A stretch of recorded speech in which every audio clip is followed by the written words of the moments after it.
சபரிமலையில் பெண்கள் நுழைய கடும் எதிர்ப்பு கிளம்பி வரும் நிலையில் சபரிமலை வரலாற்றிலேயே முதல் முறையாக 10 முதல் 50 வயதுக்குள் இருக்கும் 2 பெண்கள் சன்னிதானத்தில் ஐயப்பனை வழிபட்டனர்.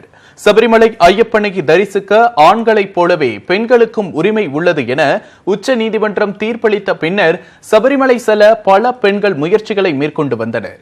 ஆனால் பல இந்து அமைப்பினர் சபரிமலை செல்லும் பாதையில் பெண்களை வழிமறித்து தாக்குதல்களை அரங்கேற்றி வந்தனர். போலீசாரின் பாதுகாப்புடனும் பெண்கள் சபரிமலைக்கு செல்ல முடியாத சூழல் நிலவி வந்தது. இந்த நிலையில் இன்று அதிகாலை 3:30 மணியளவில் கேரளாவைச் சேர்ந்த பிந்து, கனகதுர்கா என்ற 2 பெண்கள் போலீஸ் பாதுகாப்புடன் விஐபி தரிசனம் வழியே சபரிமலை சன்னிதானத்திற்கு சென்று ஐயப்பனை வழிபட்டு சென்றனர்.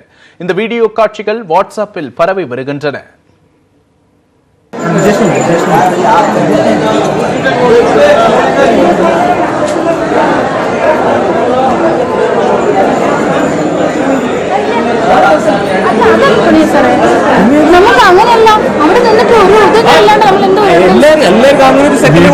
വീഡിയോ അത്രേ കിട്ടുള്ളൂ.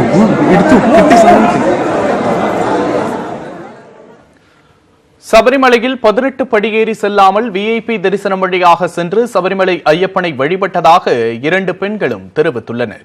கடந்த சில நாட்களுக்கு முன்பு சபரிமலையிலிருந்து விரட்டியடிக்கப்பட்டதை நினைவு கூர்ந்த பிந்து தற்போது போலீசாரின் முழு பாதுகாப்புடன் அழைத்துச் செல்லப்பட்டதாக கூறினார்.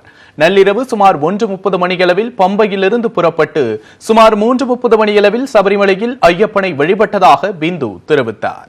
சபரிமலையை நோக்கி சென்றபோது இந்த முறை எதிர்ப்புகள் குறைவாகவே இருந்ததாகவும் முதல் முறை வந்தபோது இருந்த பெரிய அளவு எதிர்ப்பு தற்போது இல்லை என்றும் பிந்து குறிப்பிட்டுள்ளார்.